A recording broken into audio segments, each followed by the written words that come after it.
Summer brunch is a test of aesthetics. You want to present a spread that looks flawless, inviting, and glistening with fresh ingredients. The central problem is the kitchen clock. Delivering a multi-layered, texturally complex dish usually requires trapping yourself over a hot stove for hours, right when you should be out interacting with your guests. The engineered solution to this timing problem is the midsummer honey yogurt parfait with grilled nectarines. It relies on smart assembly rather than heavy cooking. This schematic details our baseline inventory. We need a specific mix of components: Greek yogurt for our protein base, nectarines and fresh berries for our carbohydrates, granola for structural crunch, honey and coconut oil as our rapid caramelizing sugars and fats, and a standard grill pan to execute the thermal step. Success depends on active control over temperature, texture, and visual architecture to orchestrate a reliable hosting experience. Methodical. The structural integrity of the entire dish relies on sourcing the raw materials correctly. Specifically, the stone fruit must be at a highly precise stage of ripeness. You are looking for a specific intersection where peak natural sugar development meets firm cellular structure. To verify this state, use a simple tactile test. Press gently near the stem. The fruit should yield slightly to pressure, but it should not feel bruised or mushy. Selecting nectarines over peaches offers a distinct mechanical advantage here. Nectarines have a smooth exterior, which entirely eliminates the unpredictable variable of fuzzy skin during the cooking process. Strict discipline in this selection phase is your primary defense against the most common point of failure: fruit that immediately disintegrates into a watery mush upon contact with heat. Now we enter the thermal transformation phase. We are converting the raw fruit into a caramelized asset using a precise ratio of 1 tablespoon of honey to 1 teaspoon of coconut oil. The mechanical prep is straightforward.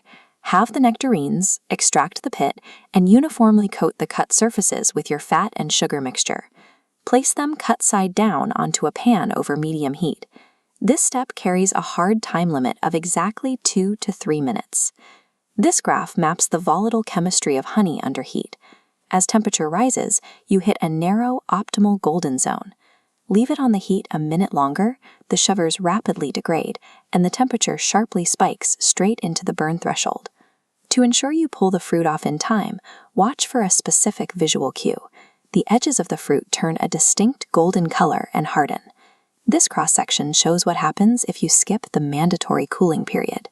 Placing hot fruit directly onto a cold dairy base forces heat downward, destabilizing the yogurt structure into a liquid puddle. Wait until that mandatory cooling threshold has been met before making a single cut to slice the fruit. Rigorous heat management and strict adherence to the cooling protocol are the defining factors that separate a professional cafe quality component from a ruined dish. Moving to the construction phase, using clear glassware is a mandatory aesthetic choice. The goal is to fully showcase the internal architecture of the dish. This blueprint details the precise layering protocol: a chilled yogurt base, a granola structural barrier, followed by fruit and a honey drizzle. For taller glasses, simply duplicate the layers in this exact sequence to preserve your proportional ingredient ratios. This structural logic ensures the granola barrier remains suspended and crunchy, rather than becoming compromised and soggy at the bottom of the glass. For hosts catering to specific dietary targets, there is an easy macronutrient modification. Whisking a scoop of vanilla protein powder into the yogurt base seamlessly increases the protein density without altering the final texture. Adhering to this blueprint ensures that these diverse ingredients function as a single texturally sound unit. With the individual unit construction mastered, we can scale this into a macro-level strategy for hosting larger groups. To elevate the aesthetic for a crowd, introduce high-end finishing elements.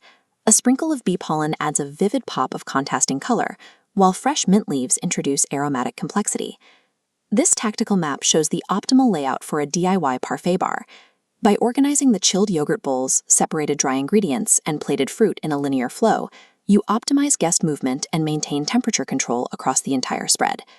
To complete the setup, offer specific beverage pairings. Iced honey lattes or a cold brew tea with lemon directly complement the parfait's floral flavor profile. Decentralizing the assembly process into a self-serve matrix accomplishes two things. It drastically reduces the host's stress, while simultaneously maximizing the interactive experience for the guests. If you are under extreme time constraints, deploy the no-grill contingency protocol. Skip the formal caramelization entirely and substitute it with a bright, acidic squeeze of lemon juice over fresh sliced fruit. This is the final result of our process, a flawless, perfectly constructed brunch setting where every layer holds its shape and the honey beautifully highlights the fresh summer ingredients. Mastering these rules of thermodynamics and structural layering grants you the ability to execute a high-end summer culinary experience entirely on demand.